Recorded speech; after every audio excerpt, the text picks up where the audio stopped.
Shri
शयन्तम् पादस्य भरतस्य उदेशयानम् बालं मुकुन्दा मनसा स्मरामि श्रीकृष्णगोविन्द हरे मुरारे हे नाथ नारायण वासुदेवा जीवेति भस्मा अमृतमेतदेव गोविन्दनामो धर्मादरेति आजानुलम्बितभुजो कनकावदातो सङ्कीर्तने कपितरो कमलायताक्षो विश्वम्भरो द्विजधरो युगधर्मपालो वन्दे जगद्दिगकरो करुणावतारो वन्देऽहम् अनन्तकुलेश्वरं श्रीचैतन्यमहाप्रभु नीचोऽपि यत्प्रसादात् भक्तिशास्त्रप्रवर्तते।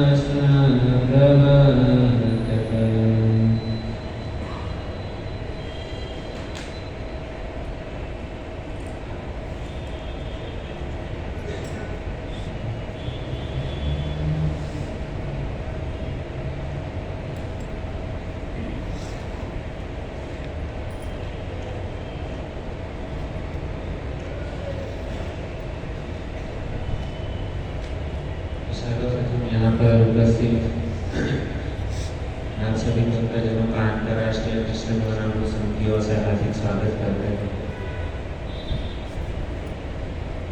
श्री भक्तिवेदांत स्वामी श्री प्रभुपाद महाराज, हमारे गुरु महाराज, समस्त आचार्यगण एवं यहाँ पर उपस्थित सभी भक्तजन, उनकी कृपा से मैं यहाँ पर कुछ बोलने का प्रयास करूँगा।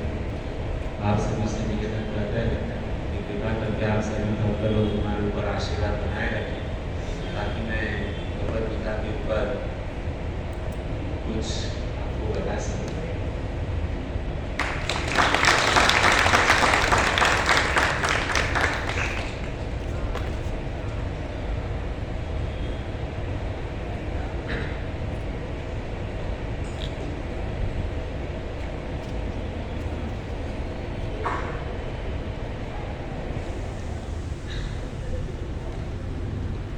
तो हमारा परम सौभाग्य है कि प्रत्येक बुधवार को हम यहाँ पर उपस्थित होते हैं। खास करके हम भगवद गीता के बारे में श्रवण करते हैं। देखिए भक्तों, हम यहाँ पर आते हैं, हम किसके लिए यहाँ पर आते हैं? कथा श्रवण करने के लिए, सुनने के लिए। कैसे सुनते हैं हम? कान से सुनते हैं। तो हमारे शरीर के अंदर भगवान ने बहुत सारे अंग दिए हैं, जैसे आँख दिया है, नाक दिया है, कान दिए हैं, हाथ दिए हैं, पाँव दिए हैं। तो शरीर के बहुत सारे अवयव हैं। तो भगवान ने जितने भी पार्ट्स दिए हैं हमारे बॉडी के अंदर, तो उसमें सबसे महत्वपूर्ण यदि हमारे शरीर का अंग है ना, तो वह है कान। क्योंकि जब भी हम इस पृथ्वी के ऊपर आए तो सबसे पहला हम लोगों ने यदि कोई कार्य किया है तो वो कौन सा है? श्रवण। हमने सबसे पहले क्या किया? श्रवण।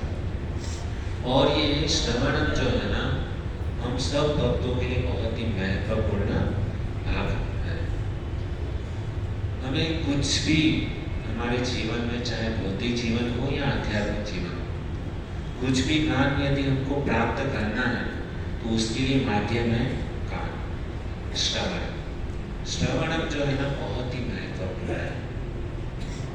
और खास करके देखा जाए तो हम यहाँ पर बहुत ही अमूल्य चीज श्रवण कर रहे हैं, भगवद गीता। ये भगवद गीता का ज्ञान हमारे इस कानों के द्वारा हम सुनते हैं। देखिए भक्तों, भगवान ने यहाँ पे कान के अंदर दो छोटे छोटे होल दिए हैं, एकदम छोटे, लेकिन उसका काम जो है ना बहुत बड़ा है, बहुत महत्वपूर्ण काम। और देखिए कि भगवान ने हमको कान दो दिए लेकिन मुंह एक ही दिया। क्यों? तो भगवान ये चाहते थे कि यहाँ पे जितने भी लोग हैं वो कम से कम बोले और क्या करें, ज्यादा से ज्यादा सुने। लेकिन हमारा जीवन के अंदर कुछ उल्टा ही चल रहा है, हम सुनते बहुत कम है और बोलना मतलब हमको कोई मतलब हमारा कोई कंपैरिजन नहीं कर सकता। यहाँ पे तो बहुत अच्छा है कि सब लोग यहाँ पे नीचे बैठ करके सुन रहे हैं, लेकिन यदि बोला जाए कि भगवान के बारे में बोलने के लिए बोला जाए तो बहुत कम बोलेंगे, लेकिन बोलना है कि संसारी बातें करो तो सब लोग इतना कुछ बोलेंगे, ऐसा लगता है कि पूरी दुनिया का नॉलेज जो है ना इसी व्यक्ति के पास है। ये तो श्रवण ये बहुत महत्वपूर्ण है। संस्कृत शब्द है श्रवण। तो आज की हम जो है ना शुरुआत जो भगवद गीता की जो है ना श्रवण के द्वारा करेंगे। जब तक हम श्रवण नहीं करेंगे, सुनेंगे नहीं, तब तक ज्ञान प्राप्त नहीं होगा। जैसे हम देखते हैं कि भगवद गीता, यहाँ पे भगवद गीता रखी हुई है, तो इस भगवद गीता के प्रथम अध्याय के अंदर भगवान श्री कृष्ण ने भगवद गीता जो है ना पहले अध्याय में एक शब्द नहीं बोला। आप यदि भगवद गीता का प्रथम अध्याय देखोगे ना तो उसमें श्री कृष्ण वाचा भगवान वाचा आपको कहीं पे भी नहीं दिखेगा। तो भगवान भगवद गीता का ज्ञान अर्जुन को दे रहे थे, लेकिन पहले अध्याय में किधर भी भगवान वाचा नहीं है। तो क्यों नहीं है? तो भगवान ने क्या किया, पूरा अध्याय, एक अध्याय जो है ना भगवान ने किसको दिया? अर्जुन को। अर्जुन को बोलो, अर्जुन को कहा कि तुम बोलो, तुम्हारे मन के अंदर जितने भी संशय है, जितनी भी दुविधा है, सब। तो भगवान ने, हालांकि भगवान को सब कुछ ज्ञान था, लेकिन पूरा एक अध्याय जो है ना भगवान क्या करते हैं, अर्जुन की सारी बातों को सुनते हैं। तो जब तक हम सुनेंगे नहीं, तब तक हम किसी को ज्ञान प्रदान नहीं कर सकते। यदि आपके पास में कोई प्रॉब्लम लेकर के आता है कि भाई मुझे कुछ मुसीबत है, आप उसके प्रश्न सुने बिना ही आप उसको बोल दो भाई तुमको ये करना चाहिए, वो करना चाहिए, आपने सब कुछ बता दिया, लेकिन बाद में बोलेगा वो व्यक्ति कि आपने जो भी कुछ बताया ना, मेरा ये प्रश्न था ही नहीं। क्यों? भाई उसको वो क्या पूछना चाहता है, उसके आधे प्रश्न को सुन करके आपने अपना लेक्चर चलाना चालू किया। तो सुनना जो है ना बहुत महत्वपूर्ण है। खास करके विवाह के लिए हम जाते हैं, तो लड़का लड़की को देखने के लिए जाता है, तो सबसे पहला यदि लड़के ने गलती कर दिया, हो सकता है कि लड़की बहुत सुंदर है, पढ़ी लिखी है ना, जॉब करती है, अच्छा सैलरी है, सब कुछ, लेकिन यदि आपने मतलब खाली उसके चेहरे को देख करके, उसकी डिग्री को देख करके, केवल बायोडेटा देख करके आपने निर्णय कर लिया कि लड़की बहुत अच्छी है, और जब भी मतलब वो लड़की बताना चाहती है ना कि मेरा नेचर ऐसा है और मुझे जॉब करना मतलब मैं घर पे नहीं रह पाऊंगी, मुझे रोज जॉब पे जाना पड़ेगा, ये, तो वो लड़का सब बात में हाँ हाँ ठीक है सब कंडीशन उसको एग्री करते जाता है, उसकी बात को सुनता नहीं। विवाह हो जाता है और बाद में धमाल चालू होता है विवाह के बाद। और क्या होते हैं, सुबह को उठ करके चली जाती है जॉब पे, घर का काम अधूरा रहता है, और तभी उसने सारी कंडीशन बताई थी कि मैं बिना काम किए ऑफिस में चली जाऊंगी, रात को आऊंगी, टिफिन नहीं बनाऊंगी, खाना नहीं पकाऊंगी, कपड़े नहीं धोऊंगी, कुछ भी नहीं करूंगी, केवल जॉब करूंगी और पैसा कमा करके लाऊंगी। सारी बात पहले से डिक्लेयर कर दी थी। सैटरडे संडे आपको मुझे घूमने लेके जाना पड़ेगा, होटल में लेकर के जाना पड़ेगा, सब कुछ उसने बताया। लेकिन ये जो लड़का जो है ना, उसके सौंदर्य को देख करके इतना मोहित हो गया था कि उसको जो रियल बात जो है ना वो उसको सुनाई नहीं दिया। और इसके लिए क्या हुआ, विवाह हुआ, उसके बाद में धमाल चालू हो गई, झगड़ा चालू हो गया। बाद में पता चला, अरे बाप रे, सबसे पहली गलती मैंने जीवन में क्या की? सुना नहीं। यदि आपने ठीक तरीके से सुना नहीं तो आपकी आगे का जीवन जो है ना वो पूरा व्यर्थ चला जाएगा। इसके लिए भगवान भी भगवत गीता के अंदर अर्जुन की सारी बातें को क्या करते हैं? सुनते हैं, श्रवण। बहुत महत्वपूर्ण। प्रभुपाद महाराज जो है ना, ये श्रवण को कौन सी बातें सुननी चाहिए?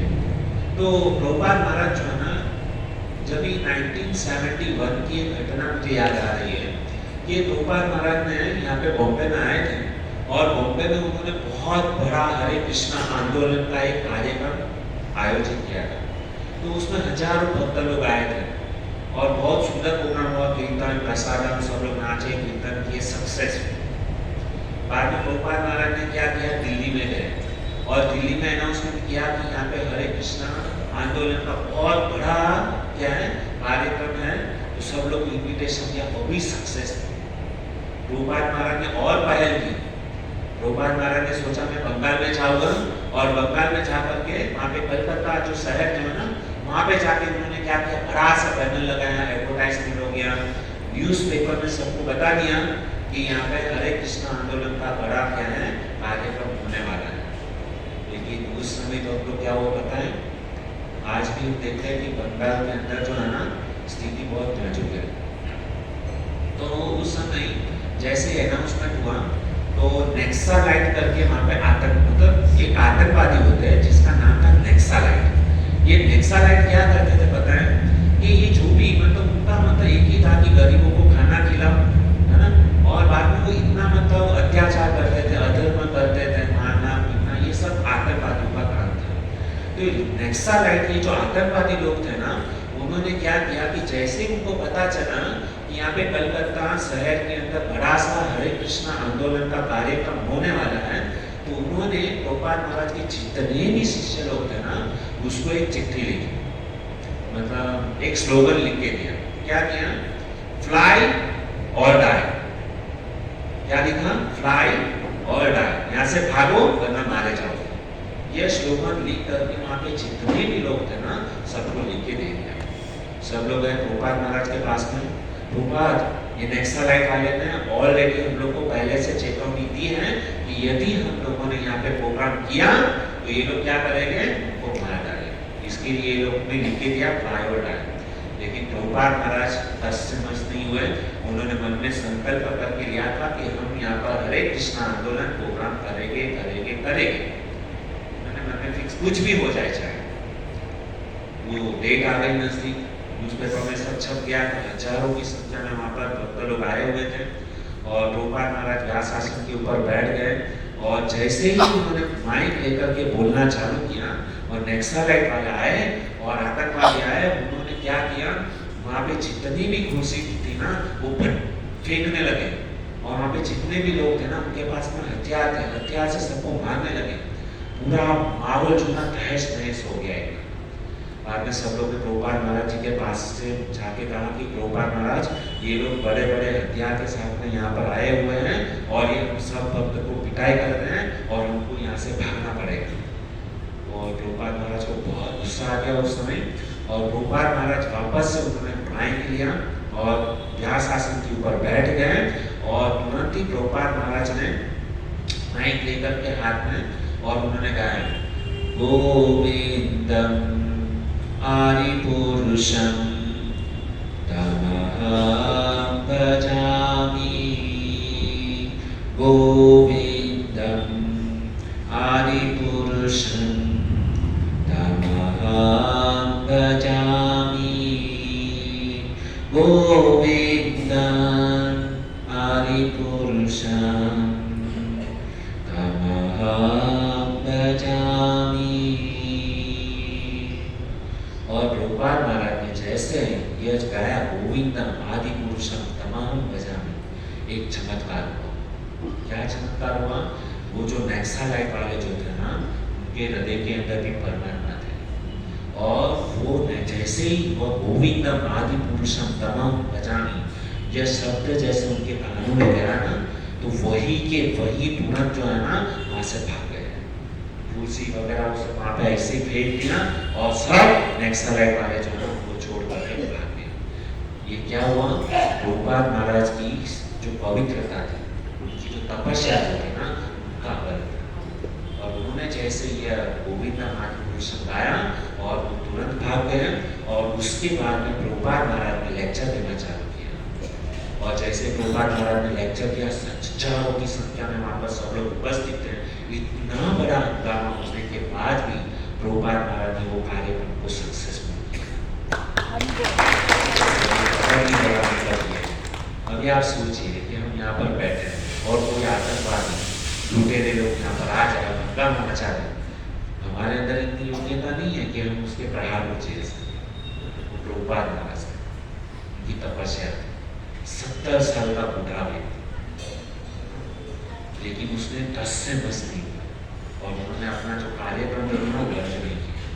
और जैसे पूरा कार्यक्रम सक्सेसफुल हो गया, और ये जब भी हो रहा था ना, ये नक्सलाइट वाले जब मार रहे थे, पीट रहे थे सबको, तो उस समय वहाँ पे पुलिस भी वहाँ पर उपस्थित थी। लेकिन पुलिस वाले जो ना केवल तमाशा देख रहे थे। आज भी हम देखते हैं इतना अत्याचार होता है, बांग्लादेश में देख रहे हैं इतना अत्याचार हो रहा है हिंदुओं के ऊपर, लेकिन सब लोग तमाशा देख रहे हैं, कुछ तो यह ऐसा ही था। तो प्रभुपाद महाराज की मक्कमता इतनी थी, उन्होंने अपना लक्ष्य मन के अंदर ठान लिया था कि मुझे ये कार्य करना है, करना है, करना है, एनी हाउ कुछ भी हो जाए। और उसके लिए अगर मुझे मेरे प्राणों की कुर्बानी भी देनी पड़े, मैं उसके लिए तैयार हूँ। हम जो कार्य कर रहे हैं ना भक्तों, वो कोई सामान्य कार्य नहीं है। आप भी यहाँ पर ये जो नीचे बैठ करके सुन रहे हो ना, वो कोई सामान्य कार्य नहीं है। आप ऐसा मत समझना हाँ कि बस प्रभु जी आए, आधा घंटा 1 घंटा बोल करके चले गए, नहीं। ये बहुत अमूल्य वाणी है, भगवान श्री कृष्ण की वाणी है। एक एक शब्द जो है ना, पता नहीं कब किसी का जीवन परिवर्तन कर दे, बहुत महत्वपूर्ण है श्रवण।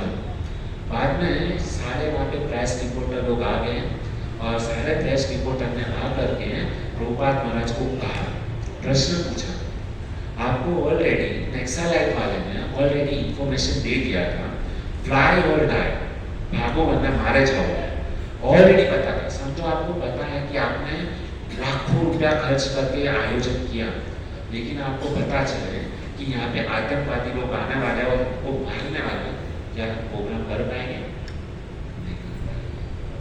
और वो प्रेस रिपोर्टर वाले कहते हैं कि आपको ऑलरेडी इंफॉर्मेशन मिल रही थी कि यहाँ पे नक्सलाइट वाले आने वाले और आक्रमण करने वाले, चेतावनी दे दी, फिर भी तुमने हिम्मत क्यों की ऐसा कार्यक्रम करने के लिए? यार तुमको डर नहीं लगा? क्यों इतना बड़ा रिस्क तुमने तुम्हारे सर के ऊपर ले लिया? क्या जरूरत थी? अभी उस समय प्रभुपाद महाराज ने एक ही शब्द कहा कि ये सब इतना बड़ा रिस्क मैंने इसके लिए किया, श्रवण। इसके लिए श्रवणम करने के लिए यदि कुछ भी करना पड़े तो एनी हाउ में कुछ भी करने के लिए तैयार। ये हम जो सुन रहे हैं ना, वो बहुत महत्वपूर्ण है। इसके लिए प्रभुपाद महाराज ने इतना बड़ा झमेला अपने सर के ऊपर ले लिया, इतना बड़ा रिस्क प्रभुपाद जी ने लिया, ताकि आगे चल करके इसको के भक्तों को पता चले कि ये भक्ति का जो नौदा भक्ति है ना, श्रवणम कीर्तनम विष्णु स्मरणम पाद सेवनम अर्चनम वंदनम दास्यम सांख्यम आत्मनिवेदनम, ये जो श्रवणम जो है ना, नौदा भक्ति में से सर्वप्रथम श्रवणम भक्ति जो है बहुत महत्वपूर्ण है।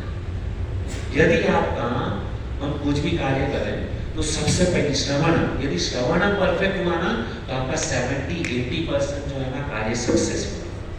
आगे की जो भक्ति है ना, वो 50-60-70% आपकी कंप्लीट हो जाएगी।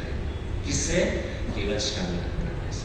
तो श्रवण जो है ना बहुत महत्वपूर्ण है। इसके लिए भक्तों हम जब कथा में जाता है ना, तो ध्यान पूर्वक आंखें खुली कर करके हमको सुनना चाहिए, जबकि नहीं लेनी चाहिए।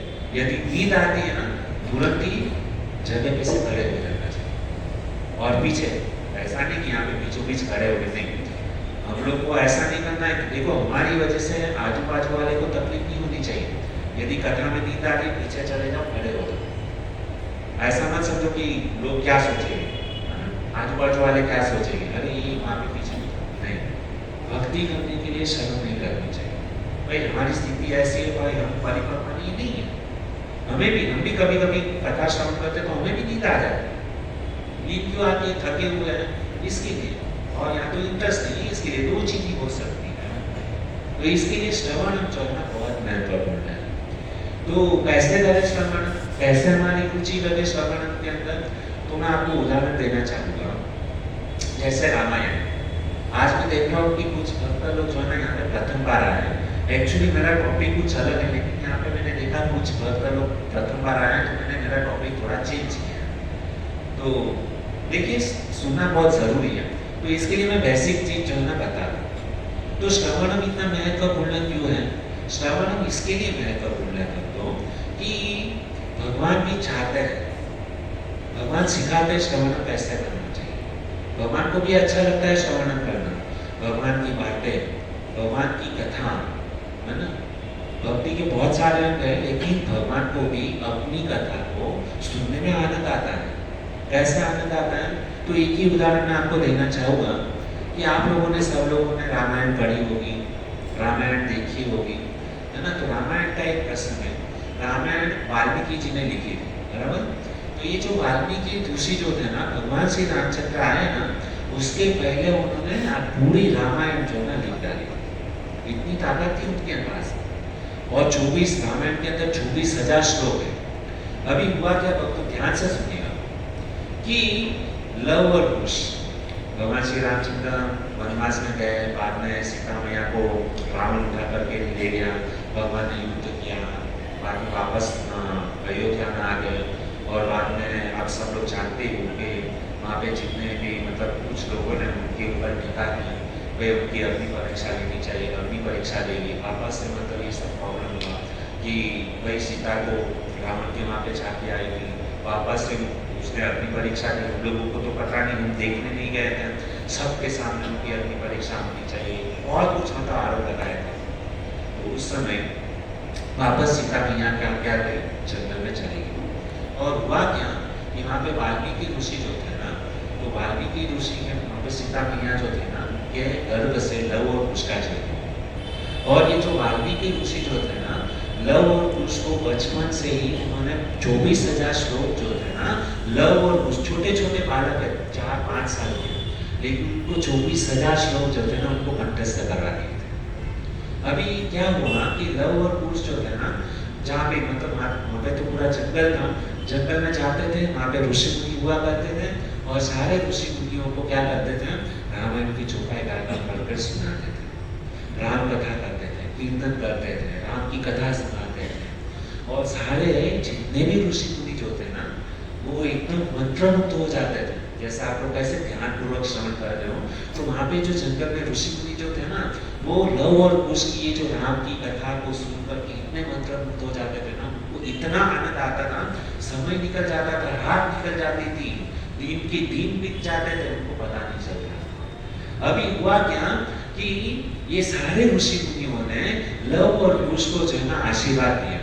क्या आशीर्वाद दिया कि हम तुमको आशीर्वाद देना चाहते, आशीर्वाद दिया, ऐसा आशीर्वाद दिया कि हे और लव और कुश, तुम जिसकी गाथा गा रहे हो, जिसकी चौपाई गा रहे हो, जिसका कीर्तन कर रहे हो, जिसकी कथा कर रहे हो, एक दिन तुमको ऐसा मिलेगा कि तुम जिसकी कथा गा रहे हो उनके ही सामने तुमको गाने का अवसर प्राप्त होगा। तो ये आशीर्वाद ऋषि मुनि ने दिया। तो ऐसे प्रतिदिन उनका दिन मतलब चलता था, अलग अलग जंगल में जाते थे, कथा करते थे, कीर्तन करते थे। तो एक दिन ऐसा हुआ कि जंगल के रास्ते से होते होते वो जो है ना अयोध्या पहुंचे। और जैसे ही अयोध्या पहुंचे ना, तो अयोध्या के अंदर क्या किया, उन्होंने यही बस रामायण की चौपाई मतलब गाना चालू किया। और जैसे ही रामायण की चौपाई उन्होंने गाना चालू किया, सारे अयोध्यावासी जो है ना वहाँ पे जमा हो गए, और सब अयोध्यावासी अपना सब काम छोड़ करके ये जो छोटे छोटे जो बाल स्वरूप में लव और कुश जो थे ना, उसके सामने बैठ गए और सुनने लगे। तो हुआ क्या कि वहाँ पे भगवान श्री रामचंद्र के मंत्री लोगों ने देखा कि यहाँ पे क्या हो रहा है, सब लोग मतलब पूरा मतलब जमा हो गए, है ना। कुछ होता है ना कि भाई जहाँ पर भीड़ लगी तो हम देखते हैं ना भाई क्या हुआ करके। तो मंत्री लोगों ने देखा कि 2 छोटे छोटे नन्हे नन्हे प्यारे से बालक जो है ना वो क्या कर रहे हैं, राम कथा कर रहे हैं, गुणगान कर रहे हैं, छुपाई कर रहे हैं। तो ये जो खबर जो थी ना, राम जी के मंत्री लोग हैं ना, उन्होंने क्या किया, भगवान श्री रामचंद्र के पास में गए और राम जी को बताया कि हमारे अयोध्या नगरी में जो है ना दो सुंदर से बालक हैं, इतनी सुंदर चौपाई गा रहे हैं और पूरी मतलब राम कथा का उन्होंने गुणगान किया है, पता नहीं कौन बालक है, पता नहीं कहाँ से आए हैं। तो बहुत ही मतलब उनको अच्छा लगा और मंत्री ने निवेदन किया रामचंद्र से कि हमारी ऐसी इच्छा है कि ये छोटे छोटे बालकों को हमारे राज दरबार में बुलाया जाए और एक बड़ा सा कार्यक्रम किया जाए। तो भगवान श्री रामचंद्र ने कहा कोई बात नहीं, हम तो इसके लिए तैयार हैं। तो क्या हुआ कि वहाँ पे मतलब रामचंद्र ने मंत्री को कहा कि एक दिन हम निश्चित करते हैं, कौन सा दिन नक्की करते हैं, जिस दिन छुट्टी होती है। तो उन्होंने कहा कि संडे का दिन, रविवार का दिन छुट्टी होता है ना, कुछ काम इतना होता नहीं है, तो हम क्या करते हैं कि रविवार के दिन हम क्या करते हैं, सबको बुलाते हैं। हम केवल हम नहीं, पूरे अयोध्या वासी जो है ना हमारे राज दरबार में आएंगे और वो जो लव और कुश के द्वारा क्या करेंगे, भगवान ये जो रामचंद्र की चौपाई और जो है ना उसका आयोजन नक्की कर रहे हैं। डेट आ गई, फिक्स हो गया और सब पूरे अयोध्या वासियों को पता चल गया कि क्या है कि लव और कुश क्या करने वाले हैं, रामायण की चौपाई करने वाले हैं। तो बहुत अच्छा ये प्रोग्राम हो गया। अभी हुआ क्या, वो दिन नजदीक आ गया और रविवार का दिन, सुबह का दिन और सुबह 7-8 बजे वहाँ पे सब डंका लगा और जैसे डंका लगा तो सारे अयोध्या वासी जो है ना वहाँ पे भगवान श्री रामचंद्र के वहाँ पे दरबार में चौकीच, जैसा कोई नया पिक्चर निकलता है मूवी के अंदर है ना, तो कैसा मतलब हाउसफुल शो रहता है ना, तो ऐसे ही वहाँ पे क्या हुआ, अयोध्या कुछ फेस्टिवल नहीं था लेकिन फिर भी क्या हुआ, पूरा जो अयोध्या का जो राज दरबार जो है ना हाउसफुल हो गया और सारे मंत्री लोग जो थे ना राज सिंहासन के ऊपर बैठे हैं और भगवान श्री रामचंद्र जो है ना वो राज सिंहासन के ऊपर बैठे थे। तो भगवान श्री रामचंद्र जिस सिंहासन के ऊपर बैठे थे ना, तो वो सिंहासन जो है ना वो सोने का था। आजकल हम देखते हैं सोने का वो करीबन 1,40,000 है। तो हमारे लिए तो एक मतलब पीस लेना भी बहुत मुश्किल है, लेकिन उस समय भगवान श्री रामचंद्र का पूरा सिंहासन जो था ना सोने का था। और ये जो भगवान श्री रामचंद्र जिस सिंहासन के ऊपर बैठे थे ना, वहाँ पे करीबन 18 स्टेप थे, 18 सीढ़ी थी।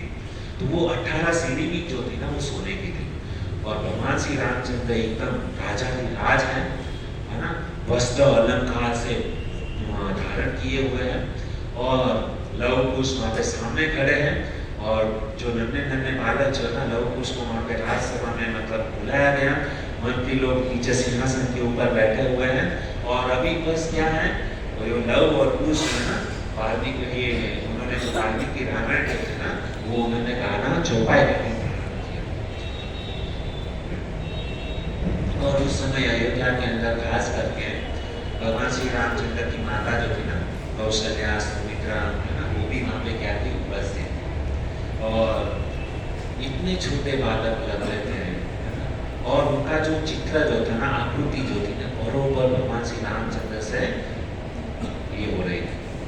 तो अभी हुआ क्या कि लव और कुश ने प्रारंभ किया चौपाई गाना, तो धीरे धीरे क्या हुआ वो तो पता है कि जैसे लव और कुश ने ये रामायण की चौपाई गाना प्रारंभ किया, कथा करना चालू किया, कीर्तन करना चालू किया। हम देखते हैं कि जब भी हम कीर्तन करते हैं ना, अभी तो पूरा यहाँ पे हाउसफुल है, लेकिन जब भी मतलब करते हैं ना कीर्तन 2-5 लोग आते हैं, लेकिन हमारे भक्त लोग जो है ना वो थकते नहीं, भले चाहे 2 व्यक्ति भी क्यों ना हो, लेकिन वो अपना कीर्तन चालू करते हैं हरे कृष्णा महामंत्र। तो ये हरे कृष्णा महामंत्र के कीर्तन के अंदर इतनी ताकत है ना कि उनको सुन करके जो है ना ऑटोमेटिक क्या है सब लोग आते जाते हैं और आकर के पूरा मतलब ध्यान से हाउसफुल हो जाता है।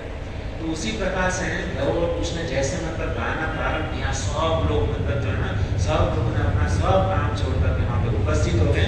और अभी हुआ क्या भक्तों कि लव कुश गाना प्रारंभ किए, सब लोग एक था मतलब मंत्रमुग्ध होकर क्या कर रहे हैं, सुनते हैं।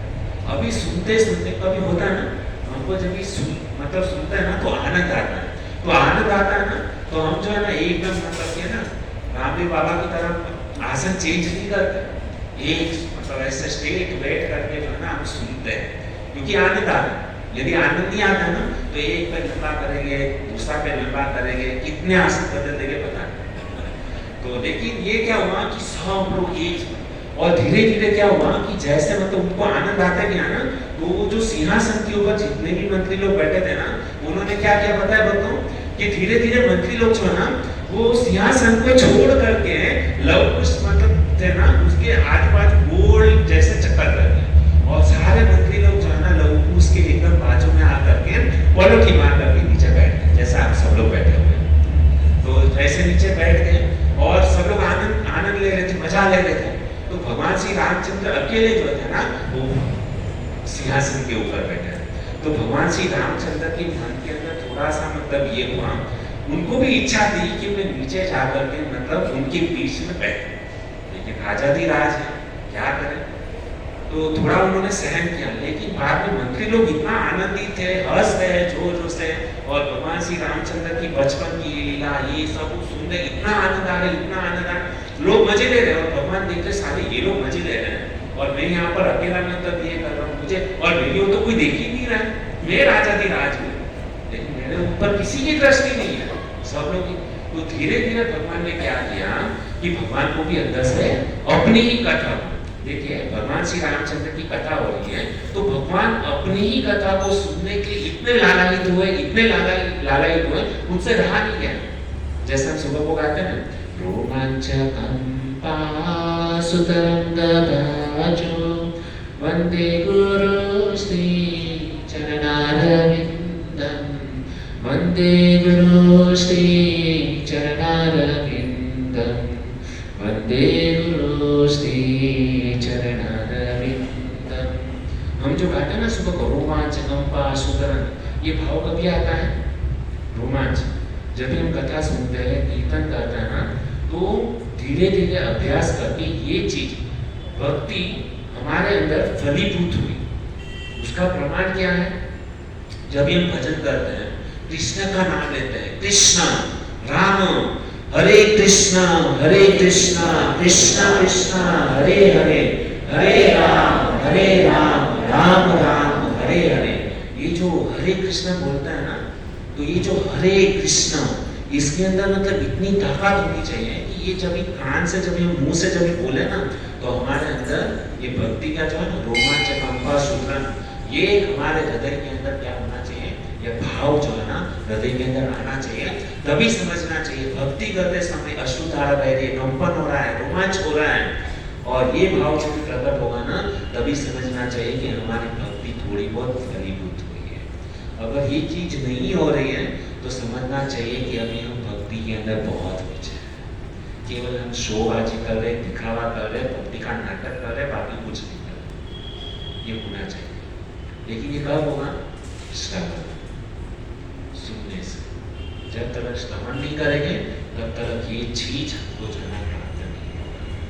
तो भगवान श्री रामचंद्र ने देखा, तो भगवान श्री रामचंद्र क्या हो गए, व्यास आसन के ऊपर से, राज सिंहासन के ऊपर से खड़े हो गए, और जैसे ही खड़े हो गए ना तो उन्होंने वो जो सोने की जो सीढ़ी जो थी ना वो उतरना चालू किया, और जैसे भगवान श्री रामचंद्र वो सीढ़ी से नीचे उतर रहे ना, तो क्या हो रहा था, उन्होंने अलंकार जो पहने हुए थे ना, तो उन्हें पावों में जो था ना झांझर पहने हुए थे, तो जैसे मतलब नीचे उतर रहे ना तो झांझर जो थे ना उनकी आवाज आ रही थी।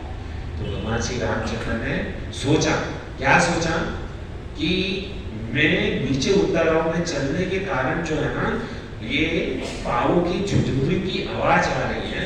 तो उन्होंने कहा कि कथा जब चालू हो ना, तो भगवान ने एक चीज का ध्यान रखा कि जब भी ऐसी भगवान की कथा चालू हो तो उस समय डिस्टर्बेंस नहीं होना चाहिए, कथा के अंदर विघ्न नहीं होना चाहिए, है ना। इसके लिए जब भी हम कथा प्रारंभ करते हैं ना तो तभी बोलते हैं कृपया करके आप अपना मोबाइल स्विच ऑफ मोड या साइलेंट मोड के ऊपर रख दीजिए ताकि कथा के अंदर विघ्न ना हो। ये बहुत जरूरी है। इसके लिए हम जो है ना बच्चे लोग भी जो होता है ना उसको कोई भी चिल्लाता है ना तुरंत हम बोलते नहीं है, लेकिन यहाँ पे भी कोई बच्चा आवाज करता है ना तो आजू बाजू की चुप चुप चुप ऐसा बोले। क्यों? क्योंकि हमको पता है कि कथा के समय जो है डिस्टर्बेंस होना है।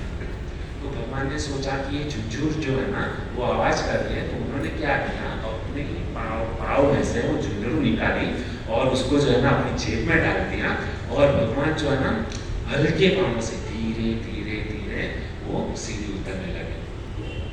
वो एक गुजराती में गीत है, छाना माना चाले जुओ ने श्रीनाथ जी, छाना माना चाले जुओ ने श्रीनाथ जी।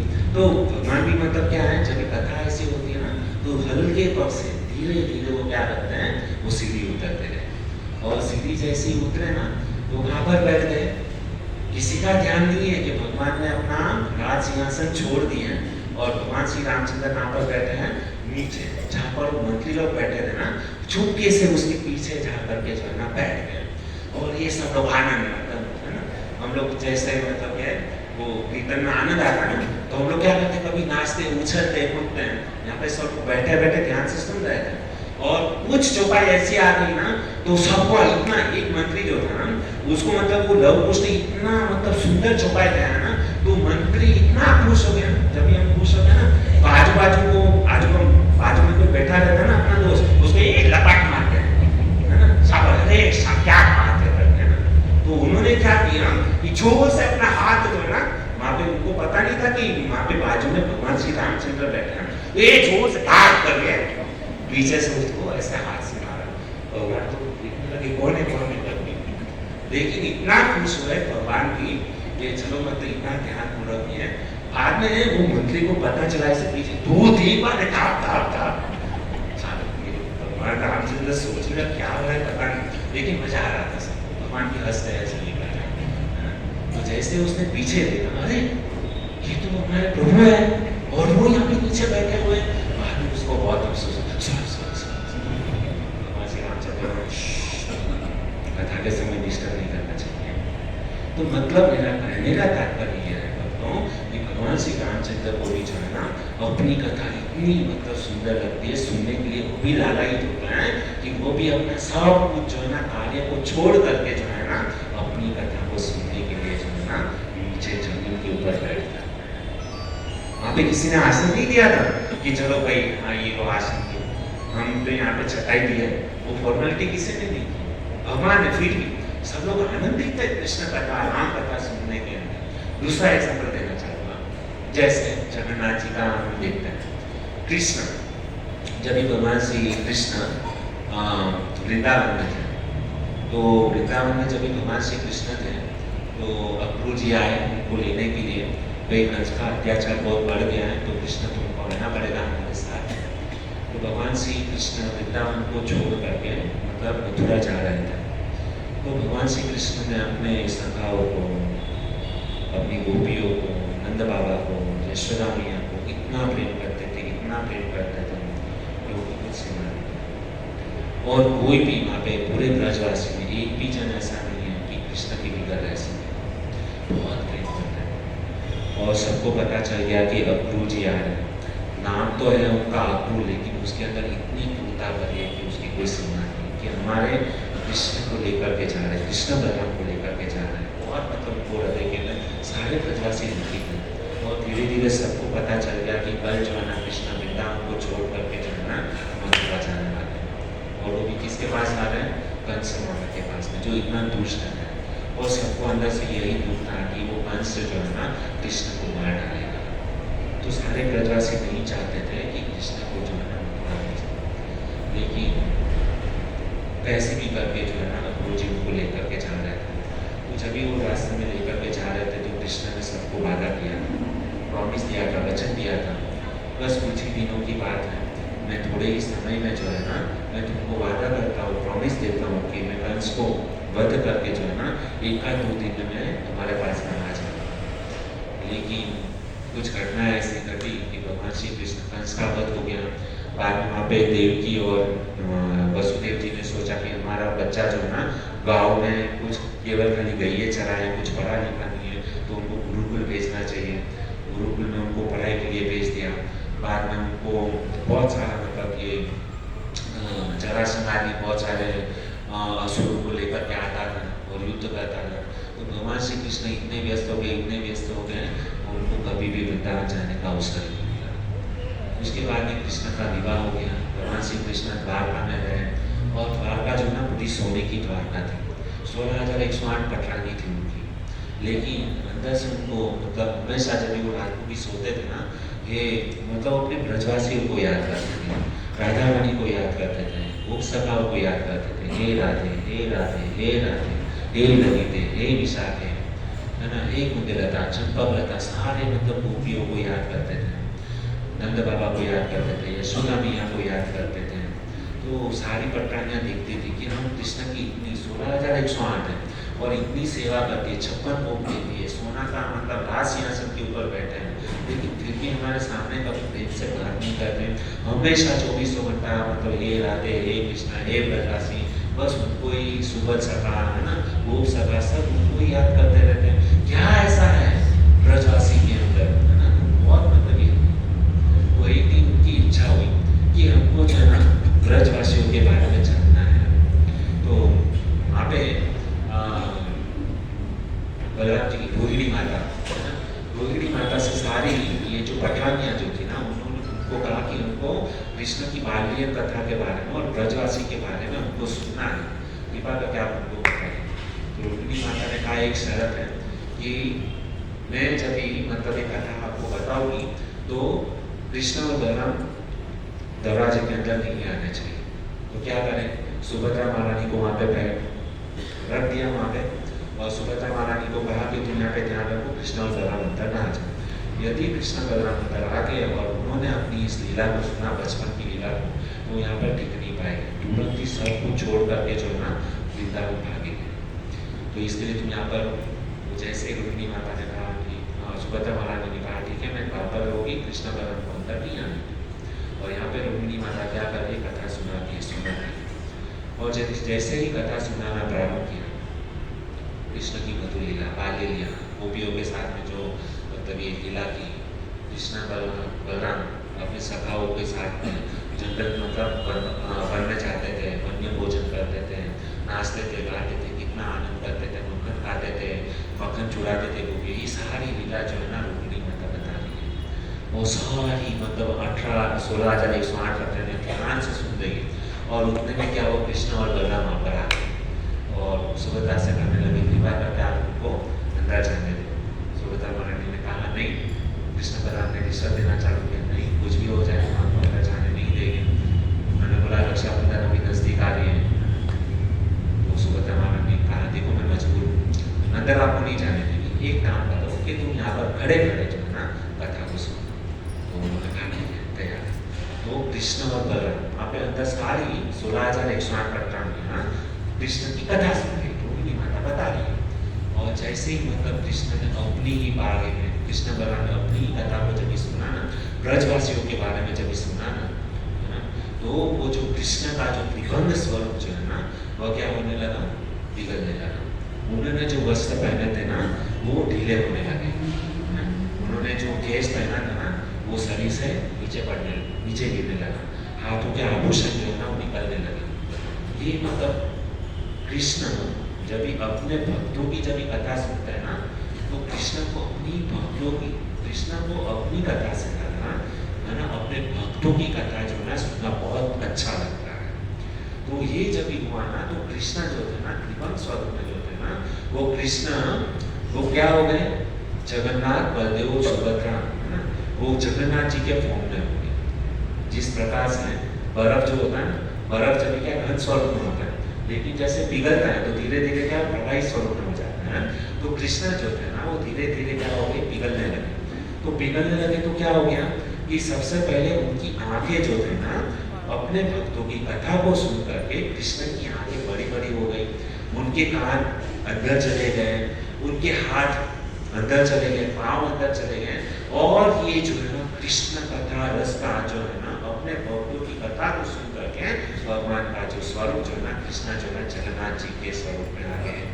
यह प्रमाण है कि कृष्ण को अपने भक्तों की कथा जो है सबसे ज्यादा पसंद। इसके लिए आज ये जो मैं बता रहा हूँ श्रवण, एक शब्द श्रवणम शब्द जो है बहुत महत्वपूर्ण। तो हमको क्या करना चाहिए, श्रवणम अच्छी तरीके से करना चाहिए। यदि हम भगवान कृष्ण को खुश करना चाहते हैं, भगवान भगवान के धाम में जाना चाहते हैं तो श्रवण शब्द जो है बहुत ही महत्व। ठीक है दोस्तों, तो आइए हम आज की टॉपिक थोड़ा उसके ऊपर स्पर्श करते हैं। तो अभी ये सब डायरेक्ट अभी हम भगवद गीता के ऊपर आते हैं। तो भगवद गीता का हम प्रारंभ करते हैं।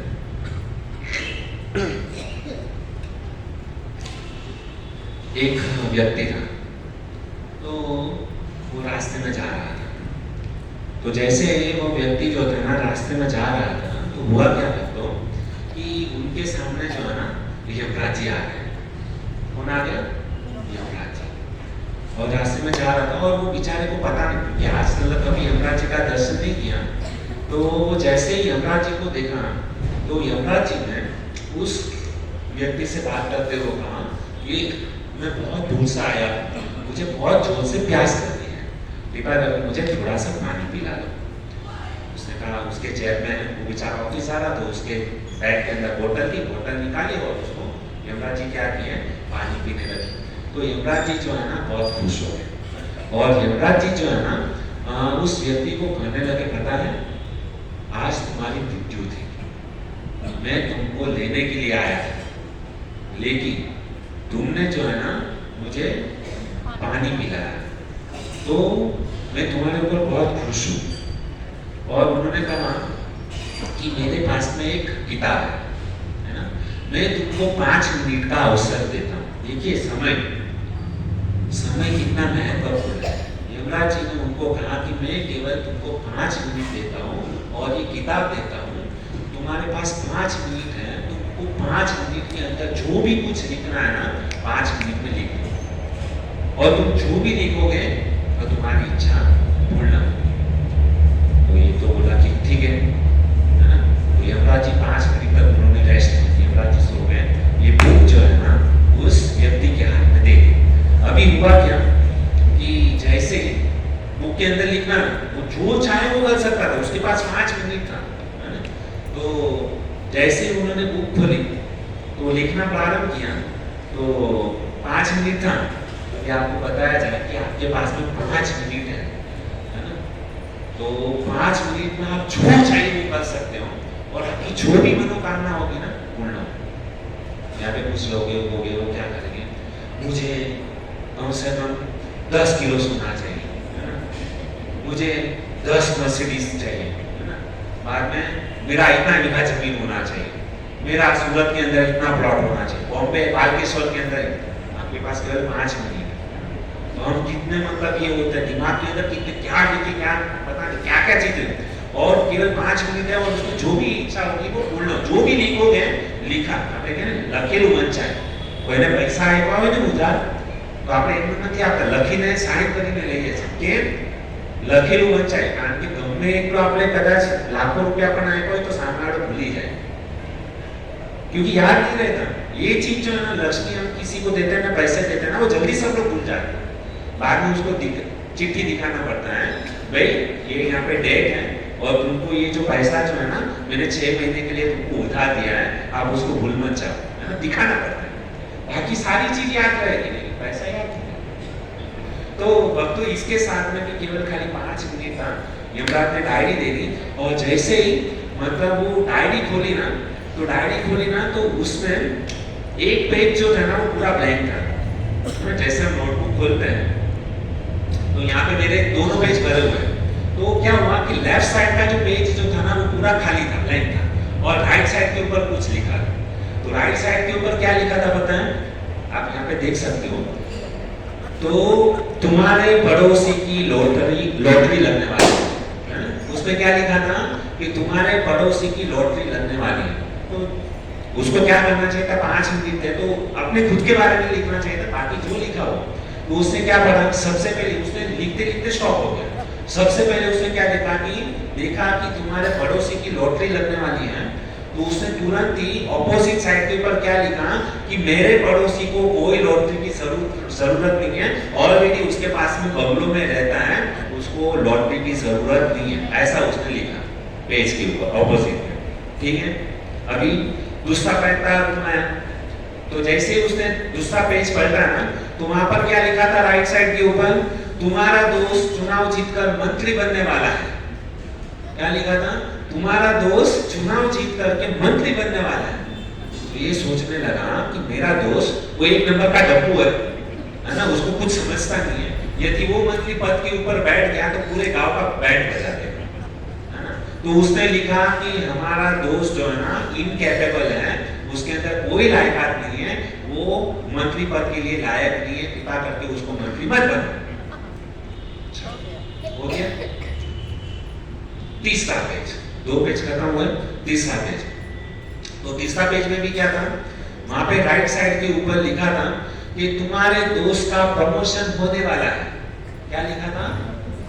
तो ये सोचने लगा मेरे दोस्त ऑलरेडी मतलब उसको अच्छी खासी जॉब है ना, उसका 25-50 हजार रुपया पगार है, उसको प्रमोशन की कोई जरूरत नहीं। ठीक है, अभी चौथा पेज पलटा, है ना, चौथे पेज पे आए। चौथा पेज में क्या लिखा था? तुम्हारे दोस्त का बड़ा मकान बनने वाला है। तो उसने लिखा कि मेरे दोस्त का बड़ा मकान, ऑलरेडी उसका मकान बड़ा है और उसको कितना बड़ा मकान मिलना चाहिए। तो उसने लिखा कि मेरे दोस्त को बड़े मकान की कोई जरूरत नहीं, क्योंकि वो शादीशुदा नहीं, अकेला है, वो इतना बड़ा मकान लेकर के क्या करेगा। तो इतना लिखा, 4 हो गए। और जैसे ही मतलब 5वां पेज पलटी मारा ना, तो वो अपने बारे में पूरा, बाद में दोनों पेज ब्लैंक है, तो ब्लैंक है ना, तो उसने अपने राइट साइड के ऊपर पेन लेकर के अपना नाम लिखना चालू किया। और जैसे ही वो नाम लिखना चालू करता है ना, यमराज जी सोए थे, वो जग गए। यमराज जी ने कहा टाइम समाप्त। तुरंत ही उनके पास में जो डायरी जो थी ना वो खींची। यमराज जी ने कहा कि आपको मैंने 5 मिनट दिया था आपकी तकदीर बदलने के लिए, लेकिन आपने 5 मिनट में क्या किया। तो वो बेचारा, यमराज जी ने तो डायरी ले ली, वो बेचारा गिड़गिड़ाने लगा, अरे मैंने तो अभी तक कुछ लिखा ही नहीं, मेरे पास अभी लिखना तो मैंने जस्ट प्रारंभ किया था। उसने बोला कुछ नहीं हो सकता है, मैंने आपको 5 मिनट दिया था, 5 मिनट का अवसर दिया था, वो उसमें 5 मिनट में आपने क्या किया, दूसरे की बैंड बजा दिया। खुद का भला तो नहीं किया, लेकिन दूसरे का जो भला हो रहा था उसका भी आपने। तो इस कहानी के माध्यम से दोस्तों हमको यह सीख लेनी चाहिए कि हमारे पास जो है ना, ये कहानी मतलब यमराज की और उस व्यक्ति की नहीं है, ये कहानी हमारी और आपकी है। भगवान ने हमको 84 लाख योनि में से भटक भटक के हमको मनुष्य जीवन दिया। ये मनुष्य जीवन कितने साल का है? केवल 25, 50, 100 साल का है, तो उसमें से आधा जीवन तो बिता दिया। और वो बची हुई जिंदगी में हम लोग क्या करते हैं, हमको चाहिए कि भगवान ने हमको ये छोटी सी जिंदगी दी है, तो हमको भगवान ने सु अवसर दिया, अपॉर्चुनिटी दी है कि भाई आप अच्छे कर्म करो। हमारा टॉपिक चल रहा है कर्म के ऊपर, भाई कर्म करना चाहिए, कर्म की बिगड़ कोई रह नहीं सकता। तो भगवान ने हमको यहाँ पर भेजा है अच्छे कर्म करने के लिए। सबका अच्छा सोचो, सबका अच्छा मतलब भलाई करना चाहिए। लेकिन हम क्या करते हैं, हम जो इतना कम समय दिया है ना, तो हम क्या करते हैं, हमेशा दूसरे की निंदा करते हैं, दूसरे को गाली देते हैं, दूसरे के ऊपर गुस्सा करते हैं, पता नहीं मतलब, और हमेशा पूरा जीवन जो है ना दूसरे की केवल कमियां निकालने में पूरी जिंदगी को जो है ना बिता देते हैं। जिस प्रकार से ये जिंदगी जो है ना बहुत महत्वपूर्ण है, बहुत कम समय के लिए महत्व हमको मिली है, लेकिन ये जिंदगी हमने क्या किया, खाने पी आहा निका भय में बस खाया पिया सोया और बस उसमें निकाल दिया, बचा दिया। क्या भगवान ने इसके लिए हमको यहाँ पे भेजा था? नहीं, हमको भी सावधान होना चाहिए कि भगवान ने जितना समय दिया ना, कुछ वो समय में हम कुछ ऐसा कार्य करें ताकि सबका भला हो, सबके बारे में अच्छे सोचे, कभी किसी की निंदा न करें, कभी किसी से ईर्ष्या न करें, सब जीवों के प्रति प्रेम करें। और भगवान भी चाहता है, भगवान भी है ना, हमको प्रेम करता है ना। भगवान ने कभी हमको भूखा रखा, हमने भगवान को कभी देखा नहीं, लेकिन भगवान जो है ना हम सबकी रक्षा करते हैं। भगवान ने हमको यहाँ पे भेजा है। 84 लाख इतने योनियों में हम लोगों ने केवल कष्ट प्राप्त किया है, तो भगवान ने सोचा कि चलो इसको एक सुअवसर दिया। बेचारा इतना भटकता है ना, 84 लाख प्रकार पेड़ बना, कभी कुत्ता बना, कभी गधा बना, कभी बिल्ली बना, ये सारी योनियों से बेचारा तड़कता उसको भगवान ने हमारे ऊपर दया की और भगवान ने दया करके हमको मनुष्य जीवन दिया। लेकिन ये मनुष्य जीवन केवल 25% अवसर दिया ना भाई, उस व्यक्ति के पास 5 मिनट है, हमारे पास 5 मिनट है कि वो भी नहीं पता है। हम यहाँ पर बैठे हैं, पता नहीं अचानक भूकंप आ जाए, अचानक हमको कोई यहाँ पे आतंकवादी आके गोली मार दे, है ना, जैसे बांग्लादेश में हुआ ना वो टीपू दास पर, उसको थोड़ी पता था कि भाई जैसे मैं बाहर निकलूंगा मेरी मतलब ये लोग हरी बोल कर देंगे, मेरी पिटाई करेंगे, पता नहीं यहाँ कुछ समय क्या हो जाए। यहाँ पर बैठे कथा सुन के अटैक आ गया, हरी बोल। मैं यहाँ पर बैठा हूँ, अचानक अटैक आ गया, हरी बोल। जिंदगी का कुछ भरोसा नहीं, लेकिन जितनी जिंदगी भगवान ने हमको दी है, जितना जीवन भगवान ने हमको दिया, तो ऐसा कार्य करना चाहिए कि भगवान हमसे प्रसन्न, किसी को भी दुख न हो जाए। मुंह से पानी मतलब जो है ना, जीभ के ऊपर शक्कर रखा था। हमने पिछले हफ्ते स्टोरी बताया है, यदि आपकी पानी में मिठास है ना, जो सब अपने है, पानी में कड़वास है ना, पूरी दुनिया आपसे खुश है। तो इसके लिए मीठा बोलो, पानी के अंदर मतलब शक्कर रखा करो, ताकि हमारे जितने भी संबंध, बिगड़े हुए संबंध भी जो है ना, वो सुधर जाए केवल मीठे बोलने से। किसी को मतलब थैंक यू बोलो, हरे कृष्ण बोलो, देखो मतलब कितना मतलब खुश हो जाए। यहाँ पे सब लोग आते हैं करो, हमारे यहाँ पे किसी के साथ में कुछ संबंध नहीं है ना, हम किसी को जानते भी नहीं है, लेकिन यहाँ पर आते हैं सब लोग साथ में हरे कृष्ण बोलते हैं, कीर्तन करते हैं, कितना अच्छा लगता है। और जैसे गेट के बाहर जो पूरा मतलब संसार जो है ना दावा, संसार दावा नगरीठ लोक प्रणय कारुण्य कनाद, पूरा संसार जो है ना दावा से चल रहा है। और तू ऐसी दावा में प्राप्तस्य कल्याण गुणानुगस्य वंदे गुरु श्री चरणारविंदम, ऐसी दावा अग्नि में यदि मतलब बारिश आने लगे, जंगल में जब आग लगती है ना, तो उसको कोई बुझा नहीं सकता। आप कितने भी मतलब फायर टैंक लाओ, वाटर टैंक लाओ, वो जंगल में लगी हुई दावा अग्नि को आप पानी से बुझा नहीं सकते। जब तक आसमान से बारिश ना हो ना, तब तक उस अग्नि को बुझाना मुश्किल है।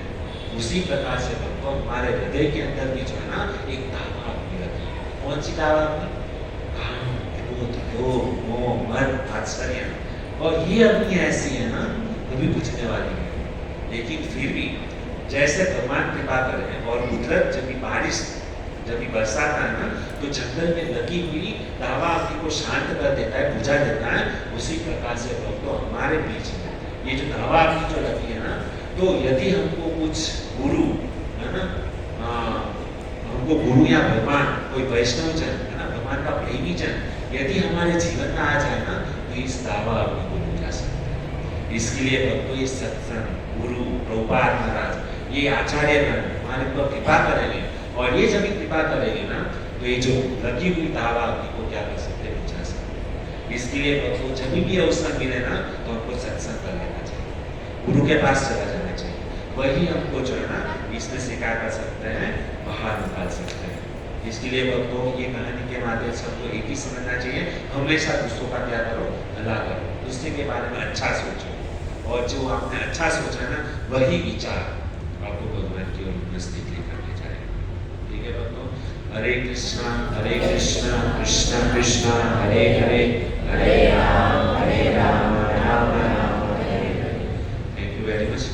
कथा तो आगे बहुत लंबी है, लेकिन आने वाले दिनों में हम आगे का ये जो हमारा कर्म का जो है ना टॉपिक जो है ना, उसको कंटिन्यू करेंगे। लेकिन ये जो श्रवण जो है ना, वो श्रवण, ये जो एक शब्द जो है ना, आप रात को भी जब भी सोएंगे ना, तो इसके ऊपर चिंतन करो। श्रवण उनको क्या करना चाहिए? श्रवण से भगवान प्रसन्न होंगे। भगवान की भक्ति के लिए बहुत सारे होंगे, भगवान को हम दीप दिखाते हैं, पूजा करते हैं, आरती करते हैं, भगवान के डीटी वर्षिप करते हैं, भोग बनाते हैं, प्रसाद करते हैं, बहुत कुछ सारी सेवा करते हैं। लेकिन सबसे सरल सेवा यदि कोई है ना, भगवान को प्रसन्न करने के लिए कुछ नहीं करना है, बस यहाँ पे भक्तों के बीच में आ जाओ और पलौटी मार के बैठ जाओ और भगवान की केवल करो। और ये करने से आप भगवान के धाम में पहुंच सकते। और कौन सा भगवान का धाम? भगवद गीता के अंदर भगवान श्री कृष्ण कहते हैं, यत् गत्वा न निवर्तन्ते तद धाम परमं मम। एक बार यदि कोई मेरे धाम को आ जाएगा ना, तो उसको वापस कभी 84 लाख प्रकार की योनि दुनिया है, ये जन्म मृत्यु का जो चक्कर है ना, वो कभी वापस आना नहीं पड़ता है।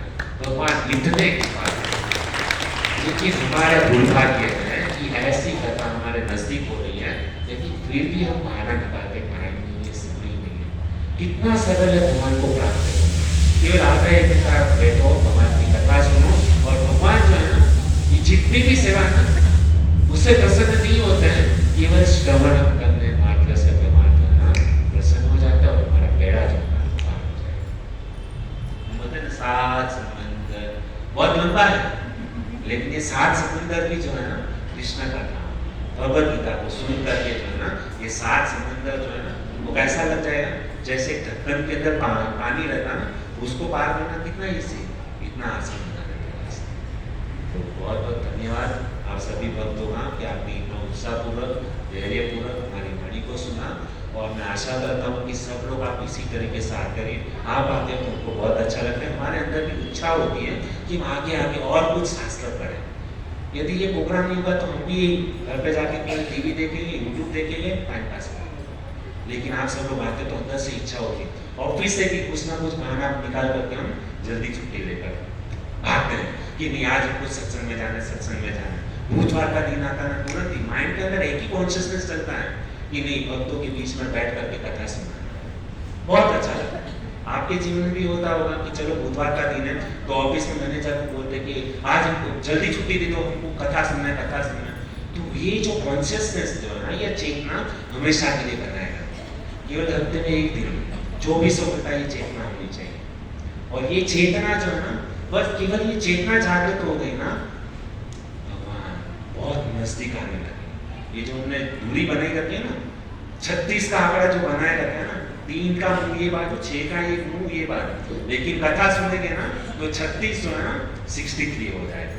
दोनों क्या है, 3 और 6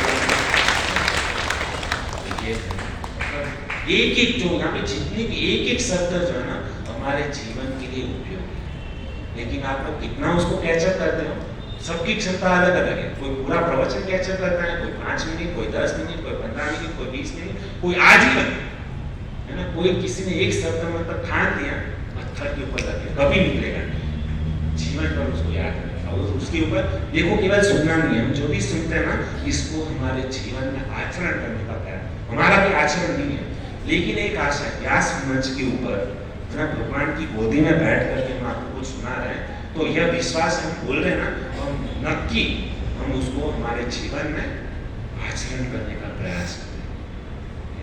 हरे कृष्ण। जो भी कुछ जाने अनजाने में हमारे से कुछ गलती हो गई, कुछ ऐसा शब्द निकल गया आपको किसी को अच्छा ना लगे, तो रियली वेरी वेरी सॉरी। कृपा करके आपका छोटा सा सेवक दास समझ करके हमारी गलती को क्षमा। हरे कृष्ण। हाँ, एक सबसे निवेदन है, देखो आप लोग इतना समय निकाल करके आते हैं, खास करके जो कुर्सी के ऊपर बैठे हैं ना, सब लोग बुजुर्ग है, क्षमा करना हमसे बड़ी है, लेकिन आपसे ये प्रार्थना है, ये जो प्रवचन जितना महत्वपूर्ण है ना, तो प्रवचन के बाद में जो अनाउंसमेंट जो होता है ना, वो उससे भी ज़्यादा महत्वपूर्ण है, क्योंकि ये जो प्रवचन का जो पूरा सार जो होता है ना, वो उस अनाउंसमेंट के अंदर जो है ना, तो आप सबसे निवेदन है, कृपा करके कुर्सी का आवाज मत कीजिए, अपने जगह पर बैठे रहिए। केवल देखो अभी तक हम लोग ने इतना समय निकाला, बस केवल 5-10 मिनट और निकालिए, बैठे बैठे तो शांत हो जाए, ठीक है। यस।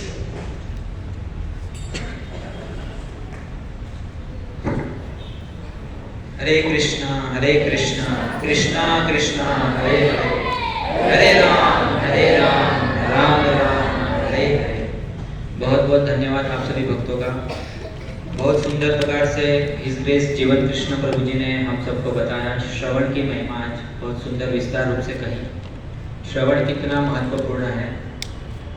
देखिए भक्तों, जो हम सुनते हैं वही हमारे दिमाग में फिट होता है, और वही फिर मुंह से निकलता है ना। जैसे कि कोई कीर्तन हमने सुना, भगवान का भजन हमने सुना, तो वही हमारे दिमाग में फिट हो जाएगा, याद हो जाएगा, है ना, और फिर वही मुंह से निकलेगा। वैसे ही भौतिक गाना, अगर पिक्चर का फिल्मी गाना सुना तो वही याद होगा और वही मुंह से निकलेगा। अब हमारे ऊपर है कि हमें फिल्मी गाना को अंदर डालना है, मुंह से निकालना है, या भगवान का कीर्तन सुनना है और वो मुंह से निकालना है। उससे क्या लाभ होगा? देखिए, फिल्मी गाने तो सारा संसार बोलता ही है ना। और आज नया होता है, कल तुरंत जुना हो जाता है। क्यों? क्योंकि नया नया आते रहता है। लेकिन भगवान का भजन, भगवान का कीर्तन, भगवान का नाम कितना सदियों पुराना है ना, सनातन है, कब से है। लेकिन फिर भी आज भी लोग उस पे नाचते हैं, झूमते हैं और अपना जीवन को धन्य करते हैं। तो हमको क्या करना चाहिए? ज्यादा से ज्यादा कानों के माध्यम से भगवान की कथा सुननी चाहिए, भगवान के कीर्तन सुनने चाहिए, है ना। और दर्शन भी कानों से ही होते हैं। जैसे कि प्रभु जी ने बताया, वृंदावन धाम में कृष्ण जगन्नाथ बलदेव सुभद्रा मैया का विग्रह कैसे हुआ, खुद अपनी ही कथा को सुनकर ऐसा रूप हो गया, है ना। तो हम भी अगर भगवान जगन्नाथ जी की कथा सुनेंगे तो क्यों हमारे अंदर रोमांच कंपन नहीं होगा? अवश्य होगा, और हम भी भगवान के धाम में जाने के योग्य हो जाएंगे। तो बहुत सुंदर प्रभु जी ने रामायण के माध्यम से, रामायण के प्रसंग से और जगन्नाथ बलदेव सुभद्रा मैया के प्रसंग से बहुत सुंदर विस्तार से श्रवण की महिमा बताई। और एक बीच में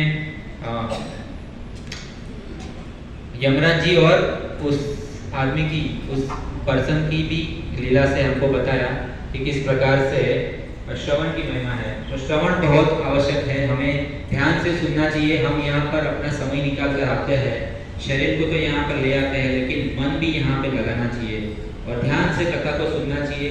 और कथा को सुनना ही नहीं चाहिए, इसका मनन भी करना चाहिए, चिंतन करना चाहिए। प्रभु जी ने आज क्या बताया, उस पर चिंतन करना चाहिए, उसको जीवन में अप्लाई करने का प्रयास करना चाहिए, जीवन में उतारने का प्रयास करना चाहिए। जब तक हम अपने जीवन में इस सत्संग को नहीं उतारेंगे, तब तक हमारा जीवन परिवर्तन नहीं होगा। प्रभु जी भी हमारी तरह ही थे, हमारी तरह ही पहले जब इस सत्संग में नहीं थे, तभी मतलब भक्तों का संग नहीं करते थे, तभी हमारे तरह ही थे। लेकिन प्रभु जी ने ज्यादा से ज्यादा सुना, ज्यादा से ज्यादा पढ़ा, अपने जीवन में उतारा, इन सभी चीजों को अपने जीवन में उतारा, तभी आज हम सबको कह पा रहे हैं और हमारा जीवन भी परिवर्तन कर पा रहे हैं। तो हमारे ऊपर है कि हम कितना अंदर उतारे, है ना, हमारे ऊपर है हम कितना अंदर उतारे। तो ज्यादा से ज्यादा जितना अंदर उतारेंगे उतना जीवन परिवर्तन होगा और हमारा इस मनुष्य जीवन दिव्य हो जाएगा, धन्य हो जाएगा। तो बहुत बहुत धन्यवाद आपसे भक्तों का, इसी प्रकार आते रहिए। और आज का जो सुंदर महाप्रसाद है वो वंश की तरफ से है, तो उनके माता पिता ने स्पॉन्सर किया है।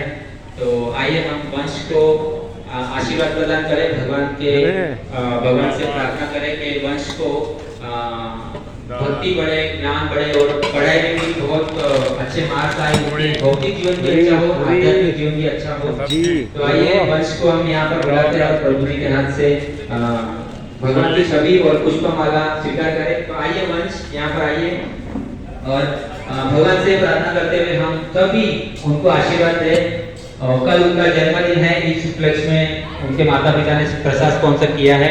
तो आइए हम हरे कृष्ण महामंत्र बोलकर उनको आशीर्वाद प्रदान करें।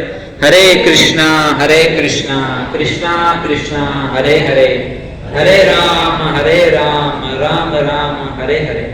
जन्मदिन की बहुत बहुत शुभकामना एडवांस में। कल उनका जन्मदिन है, तो आज उनके मम्मी पापा ने प्रसाद स्पॉन्सर किया है।